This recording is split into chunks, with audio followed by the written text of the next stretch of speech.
Memorial Society and the Taiwan POW Camps Memorial Society, I welcome you to our historic recognition of the American and Allied POWs from the multi-ship journey of the Enoura Maru, who are buried here at the Punchbowl. Of the 1,600 men or so who departed from Manila on December 13, 1944, and it was a Friday the 13th, only about 400 survived to be liberated at the end of the war. Today, 73 years ago on August 15th. Please stand as we post the colors.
Remain standing for the Pledge of Allegiance.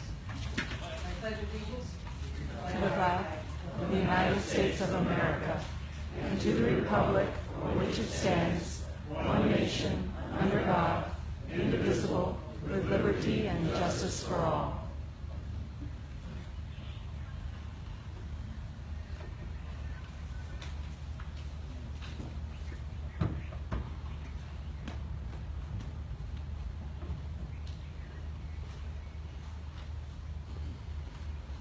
be seated.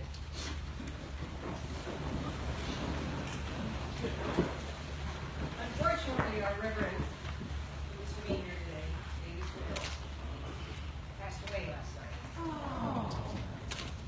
His father survived in 3 ships. But we are fortunate to have Chaplain William Green, the U.S. Army Pacific Command Chaplain, to give the invocation. Of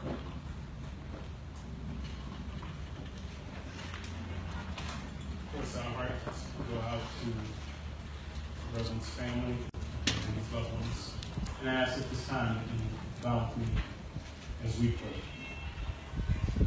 Loving and compassionate God, who sees from afar and near, you have stood by your people during the tranquility of peace and the intense struggles of war. May your abiding and comforting presence envelop each individual and family represented here today as we gather on the grounds of this hollow and sacred place to remember and honor the lives and the legacy of these heroes of the Pacific, who suffered and endured hardships as they fought courageously in defense of an ideal that was greater than themselves. We applaud their devotion and untiring commitment to do their part to protect and defend a freedom that is cherished and admired in America and in many places throughout the world. Many of the individuals that are interred on these hallowed grounds are known but to you. We pause to remember the sacrifices and unimaginable hardships these military service members endured in the bowels of hell ships of Enoura and the POW camps in order to protect and defend freedom in notable places throughout the vast expanse of the Pacific. For their sacrifices, we are eternally grateful. God of mercies and Father of all comfort, bring peace to the families, friends, and communities who demonstrate an enduring hope that one day they would have closure concerning the fate of their military service member. Although many days and nights have passed since the events of World War II, the spirit of freedom, oh God, is not over. Gracious God, we are determined to remember the sacrifices of these individuals by dedicating this memorial stone to their memory for the contributions made to a grateful nation. May we always remember their sacrifices and the reason for their devotion. Amen.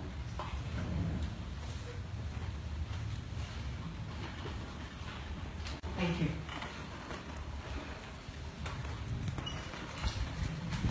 I'm in awe as I look out at this crowd. On behalf of my membership and all the POW families here today, I'm honored to see so many joining us. Thank you.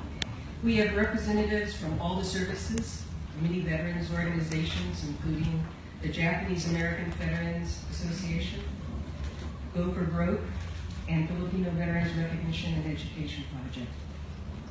Also joining us are members from the Hawaii State House and the consulates and militaries of Japan, Great Britain, Australia, the Czech Republic, Canada, the Philippines, and Taiwan.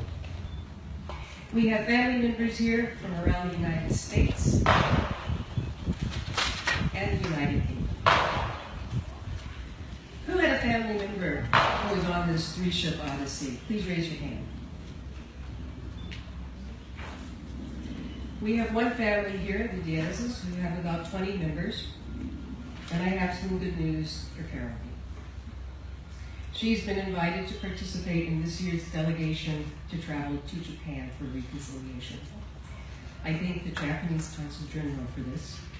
This has been a highly successful program that started in 2010, where two former enemies have reached out to each other for reconciliation. As we see today, our bond with Japan is stronger by a meaningful understanding of our shared history. We also have a surviving POW, Dan Crowley, who is 96 years old, and his wife Kelly, who flew all the way from Connecticut. Can you please raise your hands?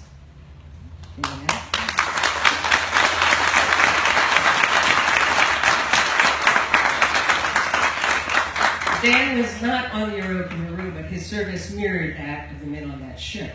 He was with the U.S. Army Air Corps near Manila when Japan attacked on December 8, 1941.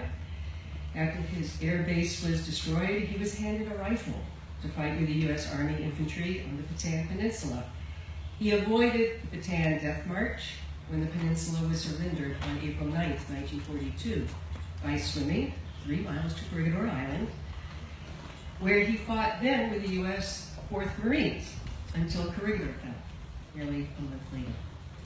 As a POW, he suffered brutal work conditions in the Philippines until mid-1944, when he was shipped in a house ship to Japan for slave labor in a Furukawa company operating. The history of the American POWs in Japan is one of heroic last stands, units of which services and have allies in battle and captivity. In regard to the latter, you know that all the Czech citizens in the Philippines, all 14, helped Filipino and American troops in fighting the invading Japanese forces. 4 are believed to be among the bones of those buried here. The POW history is also terrible suffering, enormous sacrifice, and undeserved anonymity. No better example is the 400 men scattered among the 40 graves marked as unknowns in this cemetery. Most died when American planes unknowingly bombed the unmarked ship, the Enoura Maru, in which they were the human cargo. For nearly 60 years, their remains were thought to be lost at sea or misplaced in Shanghai. It was unknown. And when it was discovered in 2001 that these men had been given a burial back on American soil, they remain mainly identified as unknowns. My father, Robert E. Thompson, a Navy pharmacist mate, survived these 2 ships. One of these ships transported horses and mules for the Japanese Army, and they were just covered with manure. The one story that he told me when I was growing up was he had to pick out undigested oats out of the manure to survive. In other words, he ate the undigested oats. To a handful of survivors, like my father, their experience was so horrific, so indescribable, that it was easier, safer to say nothing and to keep their memories to themselves and unknown to the rest. Today we're going to change all this. From officer to enlisted, from chaplain to corpsman, from merchant marine to civilian, all are to be recognized, all are to be remembered, and none will ever again be unknown. This is our task today. And today, August 15th, is significant as 73 years ago, peace returned to the Pacific. For the POWs, it was a day of hope, of believing that they actually might make it home, and often years after they remember this date, August 15th, of having their first very good meal. Today is a day rich in memories and expectations, and so we are not here to mourn the 400 unknowns, but to identify and to celebrate them, and to appreciate the legacy of their sacrifice. I'd like to introduce Dr. James Erickson, a professor of biology at Texas A&M. He is the son of Captain Albert W. Erickson, an officer in the 71st Infantry of the Philippines Army. His father survived the same 3 hell ships. Dr. Erickson, who has made the most thorough study of who were on the Japan's hell ships, will give us some background on the history of the POW transports. Thank you.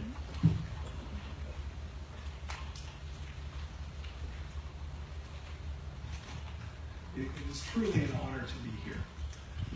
The story of the hell ships started when the Japanese decided or realized that they had several 100,000 allied POWs that they could exploit as slave labor to power the factories and work the mines of the Japanese war machine. They decided to transport the POWs from the capture points in Singapore, Borneo, the Philippines to Japan. They were transported aboard cargo ships that had been turned into troop carriers. But the POWs didn't travel on transport ships. They traveled on they suffered what nearly everyone described as the worst experience of their entire POW, their captivity. They traveled aboard hell ships. They were packed tightly deep into the cargo holds. There was very little water, almost no food offered them. Sanitation was virtually non-existent. 5 ships that sailed in October, November of 1942 can illustrate this. 3 came from Singapore carrying Dutch and British POWs, and a few Americans. 2 came from the Philippines carrying primarily Americans. The men set out, and it wasn't long before dysentery set in the headed holds of the ships. As the ships approached Japan and the weather became cold, pneumonia set in. Some 200 men perished aboard the ships from the conditions aboard. The ships were not successfully attacked. The misery aboard the ship is what killed the men. But the dying didn't stop when the men arrived in Japan. Over the next 10 weeks, 850 more of those men died. And what caused that was their experiences aboard the hell ship. And that was a precursor to what was to come. During the war, almost 15,000 American POWs were transported from the Philippines aboard hell ships to work as slave laborers for the Japanese Empire. 4,700 died. 3,600 at sea by torpedoes or bombs by American aircraft, American submarines that had no idea the unmarked ships were carrying POWs. Many others died from the neglect and the disease. 1,200 more died in Manchuria, in Japan, in Korea, and in Taiwan after their arrival. Half of them within 10 weeks. It's worth pausing to think about that for a moment. Of all the men who were transported to Japan and the other parts of the empire to work as slave laborers, half were dead within 10 weeks of arrival. That's the legacy of the hell ships. All of the horrors that were the hell ships are encapsulated in the 3 voyages that the men endured by the men that would commemorate here. In Manila, the men were packed into the deep, dark cargo holds of the Enoura Maru so tightly they could barely move. It was hours before there was enough movement that the men could even relax. The temperature was so hot, there was so little oxygen, that those with asthma perished within the first few hours. The search for air drove men insane. The search for water was combat battling amongst the men. By the morning, some 30 men had died in the holds. The ship was attacked by American bombers and disabled and later sunk. 300 men were lost.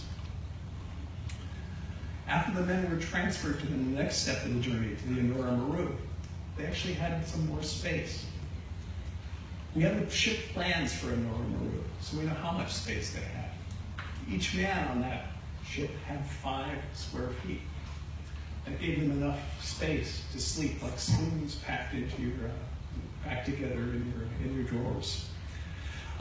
But the space they slept in, as Jen had mentioned, had been occupied by horses and mules prior to the arrival of the ship in the Philippines. It was filthy, and the men had to endure those conditions. One said that the flies came from all over Luzon. During that voyage, the occasional meals were served to the men from buckets that were lowered into the hold and then dumped on the fetid floor because the Japanese were short of buckets. Later, buckets from the same positions were used to lift the waste and spill the waste from the hold. Some 30 to 60 men died prior to the ships arriving in Taiwan or in the harbor in Taiwan. Then the bomb struck. American dive bombers from the USS Hornet found Enoura Maru and bombed it. Some 200 men were shattered and killed outright. 200 more were mortally wounded. Who were these men whose lives were snuffed out during the hell ships? Some of those men are lovingly remembered in the program, the beautiful commemorative program that's available today. Others, sadly, are known only from anecdotes. Captain George Kaufman in New Jersey. He was an expert horseman. He was the go-to guy that every silly argument about horses amongst the POWs in Cabanachon went to have settled it. That's all we know about Captain Kaufman, except that he died on January 9, 1945. Jim Tuggle from Kentucky was wounded aboard Enoura Maru, only to die aboard Brazil Maru. He was an only child. When his mother passed away, only his name is left to us in memory. It's our obligation to ensure none of these men are ever forgotten. All told, 47% of the 21,500 Americans who were captured in the Philippines perished as POWs. That's very close to 1 in 2. Many suffered and died on the Bataan Death March, in the death camps at Camp O'Donnell and Camp Cabanatuan, but the hell ships accounted for 4 of every 10. Enoura Maru was sunk with the loss of over 700. Enoura Maru was sunk by American submarines with the loss of almost 1,800 POWs. It's wrong, however, to focus only on those who died. Among the survivors, there were long-lasting effects. There were suicides, broken families, early deaths that left young children without fathers. Most eventually recovered to have some semblance of a normal life, but nearly all have been plagued by nightmares of their experiences, hellship nightmares for 70 years, that plagued them till the end of their lives. Several years ago, a friend of mine, a survivor of the hellships, had a severe bout of pneumonia and was hospitalized. In his delirium, he returned to the holds of the Orinoco Maru and the Enoura Maru 70 years after the fact. Such things should never have happened. They must never be allowed to happen again. We must never forget. Thank you.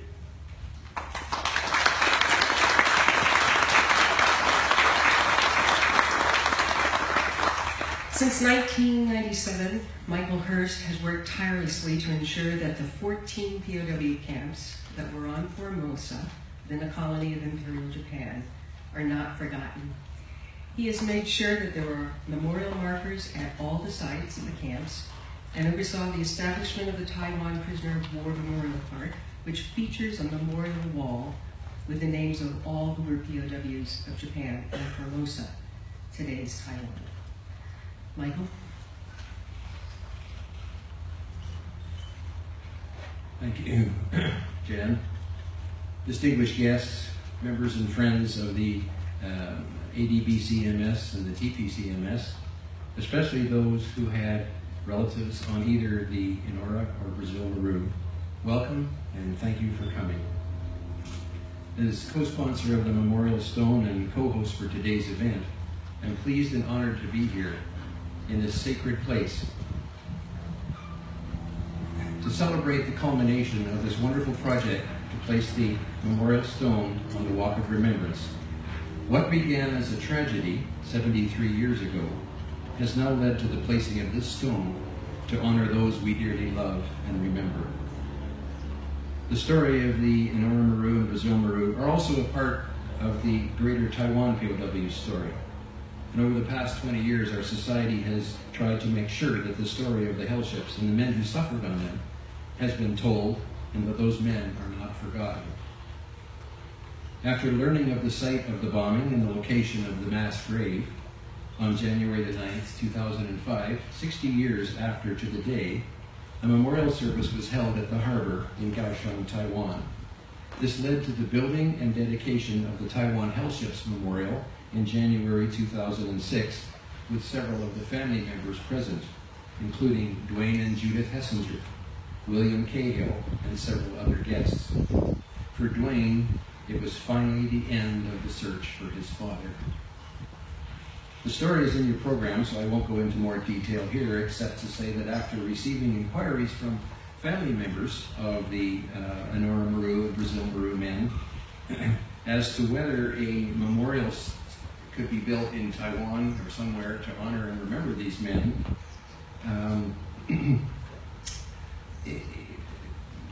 we decided that in 2011, we decided that to contact the Punchbowl Cemetery and try to have a memorial stone placed on the walk, because this is where they were buried. We had found that out over the years. As Jan said, for many years, a lot of the family members had no idea where their loved ones, their fathers, brothers, cousins, grandfathers were. When it was finally brought to light, and Dwayne Hessinger had a lot to do with that they were here, it became an idea to have that memorial stone placed here. And so in 2011, we approached the Punchbowl and started to work on it. And now we're here today at the culmination of this wonderful project, and it's thanks to a lot of people who are here and a lot of people who are not and who are behind the scenes.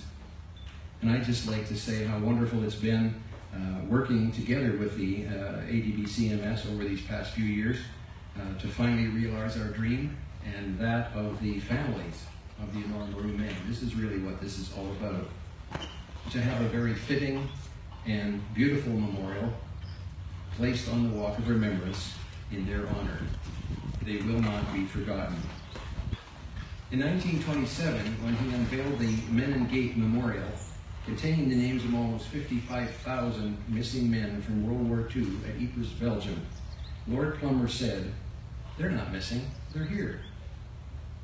And I think we can say that this afternoon about all the former POWs who died on the Enoura and Brazil Maru in Kaohsiung Harbor those many years ago.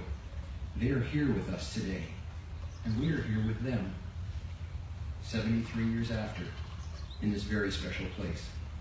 The Memorial Stone is dedicated to those who suffered and those who paid with their lives for our freedom. We who are living should pray to be worthy of so many who did so much. In closing, I'd like to offer and read a letter of greeting and congratulations sent to us from the Taiwan Minister of Veterans Affairs, with whom we've worked very closely over the years. To all concerned with the building and dedication of the Enoura Maru Memorial, my sincerest greetings.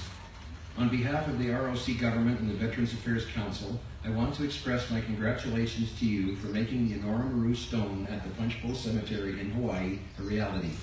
I'm sure it means a great deal to those men who suffered and those who died in that tragedy which took place in Kaohsiung Harbor many years ago. I hope it will also be an exceptional and lasting comfort for their families. The ROC Veterans Affairs Council is a member of the World's Veterans Federation, and thus we support such a meaningful event as you are holding today. For many years, we have supported and worked together with the Taiwan POW Camps Memorial Society and their wonderful projects and the building of memorials at the sites of the various former prisoner war camps around the island, to ensure that what our allies suffered here will always be remembered. On January 9th, 1945, the Enoura Maru, a Japanese cargo ship used as a prisoner of war transport, was mistakenly attacked by Allied aircraft, resulting in the deaths of more than 300 POWs. Over 70 years later, in commemorating the inhumane treatment that the POWs suffered, and by the creation of this memorial stone, we share the sorrow that is felt by those men and their families even today. This painful story had gradually faded away as time went by, but thanks to the endless efforts of the Taiwan POW Camps Memorial Society and the American Defenders of Bataan and Corregidor Memorial Society, this memorial stone is now established, and the memories of those POWs will not be forgotten. Today, let us commemorate and honor those who endured the unimaginable suffering as prisoners of war, and salute the Allied forces with whom they served. With best regards, General Zhou Huo-Chen, Minister of Veterans Affairs Council, Republic of China. Thank you very much.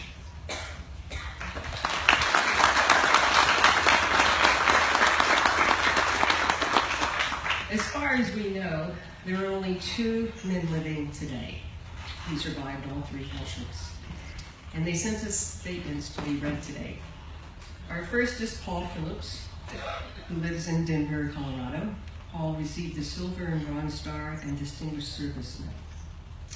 He says, "Greetings to all the family members who are honoring my fellow comrades who died on the hellships that the Japanese so brutally used in an attempt to evacuate their prisoners ahead of MacArthur's advance. I join you from afar in honoring them on this day, which we Catholics also celebrate as the Feast of the Assumption of Mary, into heaven where all the forebears you honor today now reside." Jim?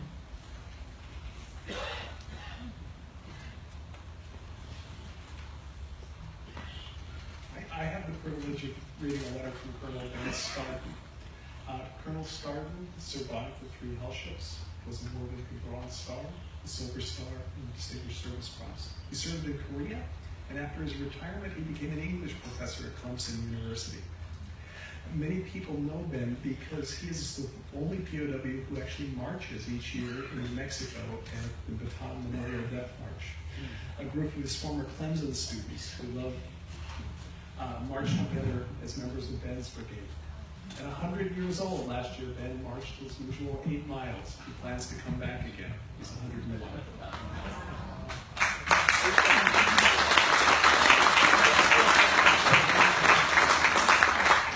Greetings from Clemson, South Carolina. My name is Ben Starden. I am honored to have this opportunity to share a few remarks with the distinguished group of people assembled at the Punchbowl Cemetery in Honolulu today. I am a survivor of the Bataan Death March. Even at 101 years of age, I can vividly recall the challenges and cruelty imposed upon the marchers during and after the march. Of all those experiences, I think the time spent on the hellships may have been the worst. We were locked inside the dark, filthy hold of a Japanese freighter for weeks. We were packed in so tightly we could barely move. Very little food and water was provided by our captors. Death, disease, and deprivation were ever present. Many died from the horrible conditions therein. I remember the Enoura Maru most vividly because horses had been transported in the holds. The horses had been fed oats, and the dried droppings could be harvested of single oat seeds. The hellships were unmarked. Thus, our horses could not have known that American and Allied POWs were aboard. Some POWs perished when our ships attacked the planes. When the bombs hit our ship, I was in a group of 6 POWs who were eating our ration of rice. The bomb fragments sprayed on us. All were killed except me. I received wounds in my arm.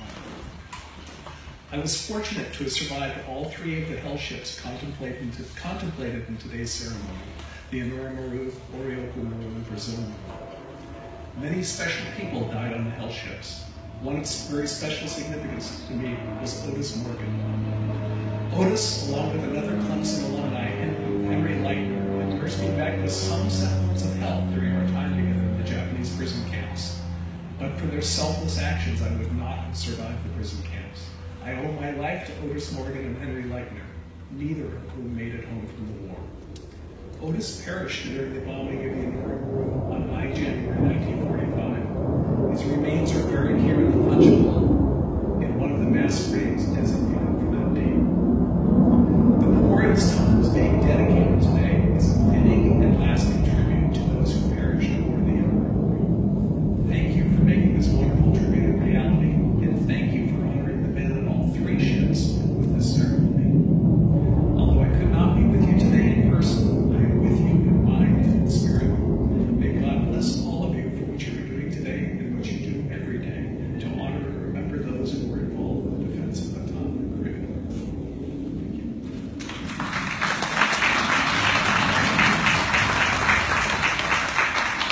Within our memorial program, you will see statements from a number of Hawaii's elected officials. I regret that Congresswoman Gabbard could not join us today. In the remarks she planned to deliver, she reminds us we must never forget those who sacrificed everything and stand beside the many who returned home scarred with the indelible reminders of a painful war. This memorial remembers the dead and those who survived the hellships and brutal captivity of Japan. Our next speaker is Lisa Pazabon, who is the Executive Director of Cemetery Operations for the Department of Veterans Affairs.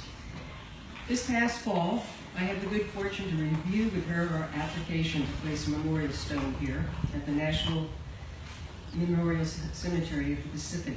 We would not be here today without her leadership and understanding that the language used to describe the POW's experience is an integral part of remembering history and honoring our veterans. Lisa?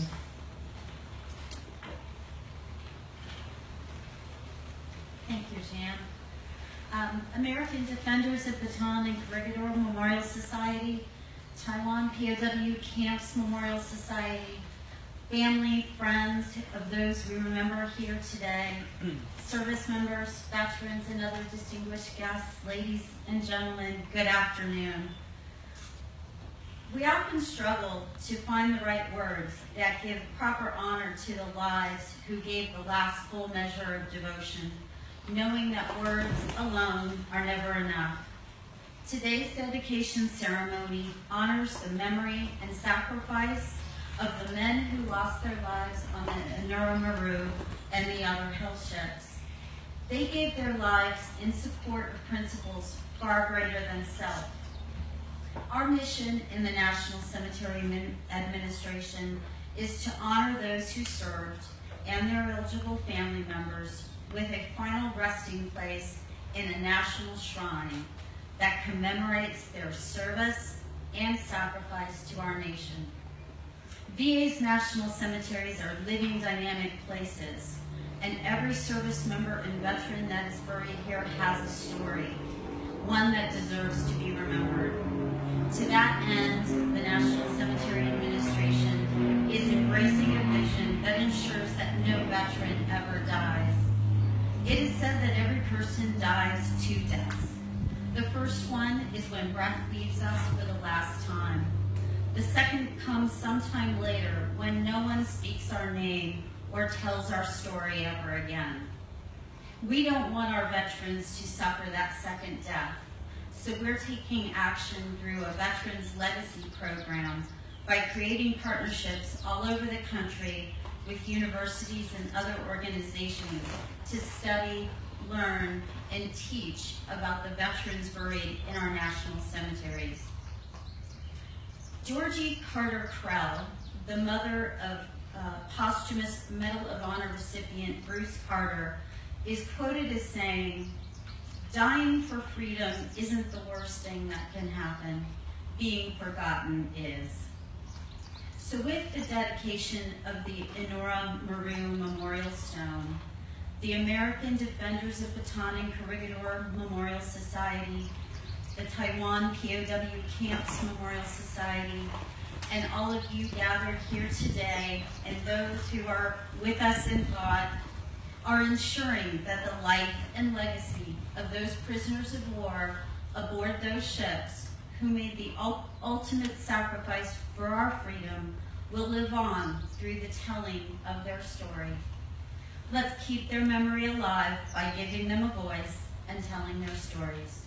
May God bless those we honor here today. Thank you.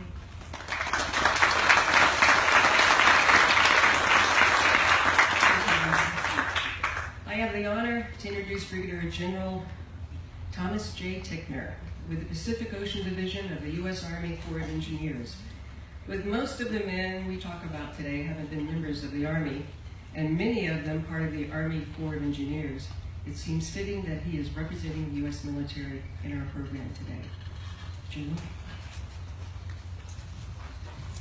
Thank you. It's an honor, and I'm very humbled to address you all here today. Thank you for inviting me to speak today. It's an honor to remember the men of Bataan and Corregidor who fought the first battles of World War II. As an engineer, I especially welcome the opportunity to memorialize the men who were military engineers, the backbone of all the operations in the Pacific. What they did not have and could not find, the engineers against all odds undertook to make. When Japanese fighters and bombers struck at the Philippines on December 8, 1941, a few hours after the attack on Pearl Harbor, the engineers in those islands were building airfields, repairing roads, and strengthening fortifications. Since 1904, the Army Corps of Engineers had worked in the Philippines, establishing both military and civilian infrastructure. After the Japanese landed, the engineers delayed their advance by blocking roads and wrecking bridges that they had just built. They strengthened the Philippine defense by erecting fortifications, keeping open lines of communication, and providing maps and building in rear areas.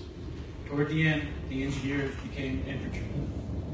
Determined effort and devotion to service did not, however, prevent the tragic outcome. The Philippines fell, and the engineers were among the thousands of Americans taken prisoner. Today we remember the 1,600 American and Allied POWs from the Philippines who boarded the hell ships headed to Japan. 82 engineers, including chaplains and civilian volunteers, were among them. 14 are said to be in the graves here in the Punchbowl. Of the 400 who survived, the 400 who survived, the 49 danger, only 6 were engineers.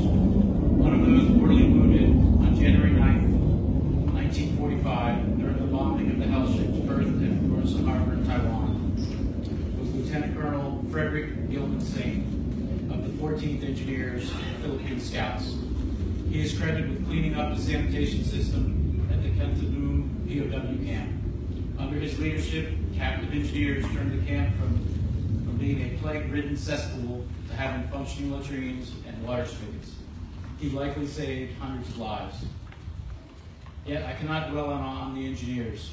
They were but one part of the American and Allied airmen, soldiers, sailors, Marines, and mariners who sought to defend but ultimately suffered within the POW camps and hell ships. They sacrificed not just for the nation and ally, nor did they suffer simply to endure an enemy. They fought and died for a higher devotion. The men we honor today were committed to liberty and democracy, to freedoms of speech, to assembly, to religions, and to the movements that were extinguished under Nazi Germany and Imperial Japan. This was no small accomplishment. I mourn the loss of the servicemen who perished at the faraway Mesa Harbor. While also being overcome with a deep sense of gratitude, these Americans gave us a gift upon which our precious freedom and liberties now stand. Their noble sacrifices will never be forgotten. Thank you for bringing honor and dignity to our fallen brothers in arms. May they rest in peace. God bless them. God bless America.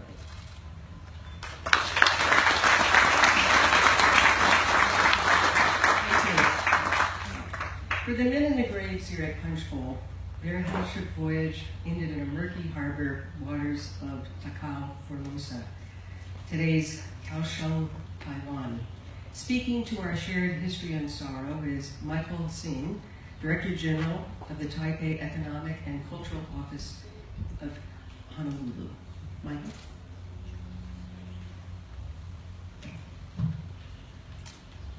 Ladies and gentlemen, on behalf of the government and people of Taiwan, I would like to pay our most respect to those who have lost their lives in the hellships during World War II, and one of them was in Kaohsiung, Taiwan, in 1949. In 1945. In 1946, our government received a request from American Graves Registration Service. And during that time, Taiwan just came back, left the rule of Japanese occupation for a few months only. During that time, the whole society was really in turmoil. But our government still made efforts and did our best to assist the U.S. to bring back those fallen heroes who have sacrificed their lives for the higher goal, for the higher cause, and for the higher call. The call for freedom and democracy for all mankind. Today, the fight for our freedom and democracy against the totalitarian and authoritarian regime still is on. So there are things that we know can be negotiated. But we all know very well that the freedom and democracy can never be compromised. So, based on that, Taiwan will fight for this protection of these core values alongside with the United States and also with those like-minded countries. The heroes of the World War II really set up the foundation for us to live, for us, our generations, to live in a very secure and meaningful environments. But for those fallen heroes, including those who lost their lives in the hellships, I would like to take this opportunity to say thank you for your sacrifice and contribution, and also that you will not be forgotten. You are not forgotten. You will never be forgotten. Thank you.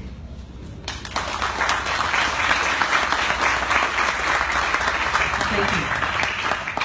I understand that there are a number of military chaplains here today. Among the 1,600 men on the Enoura Maru, there were 17 chaplains, including the unofficial rabbi of Havana. 4 died in Takao Harbor. Only 2 survived. Both were with the U.S. Army. Both were wounded on the Enoura Maru. Chaplain Johnny Duffy and Chaplain Robert Preston Taylor. I'd like to introduce Captain John N. Shimutsu of the United States Indo-Pacific Command Chaplain. Thank you.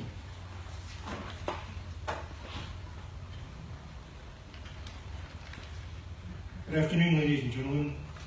I'm honored to be here today with you, our distinguished guests, and especially with our World War II veterans and their families, as we pay tribute to our defenders who are prisoners of war in the Pacific.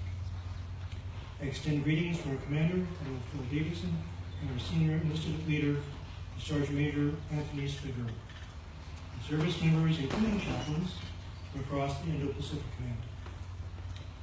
This is an historic occasion.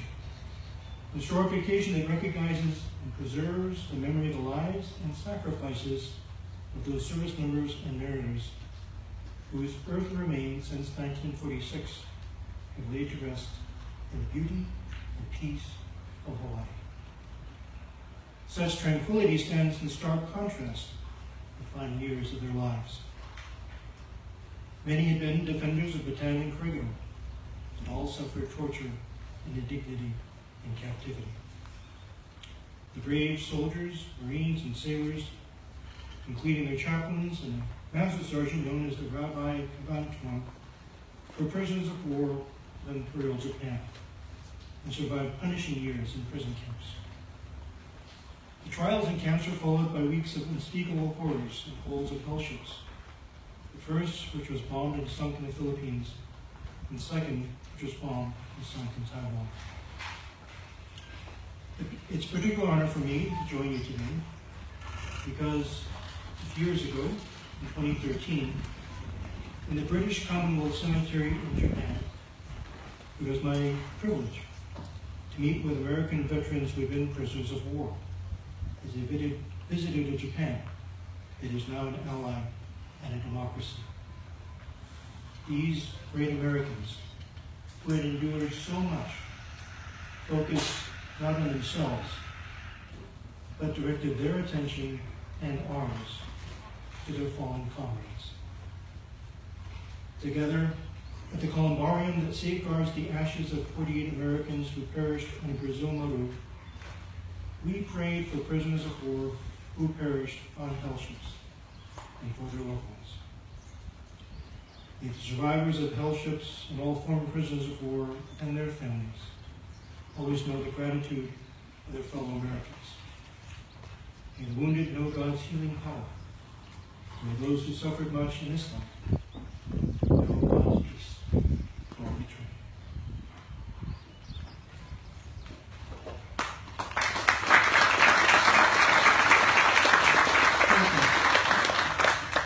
Chaplain William Green, will you give us the closing prayer?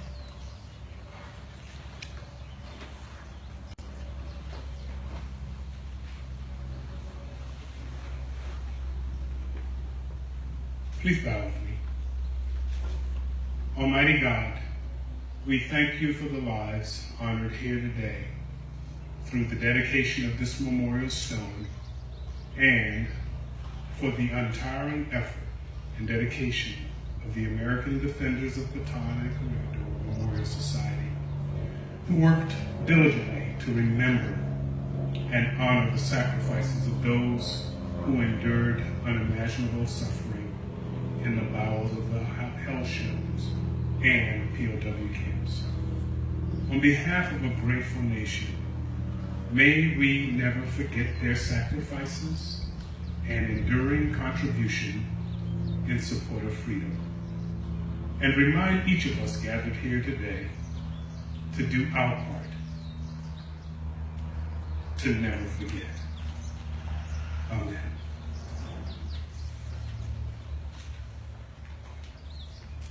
Please stand as we retire the colors.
That is our World War II airplane flight over.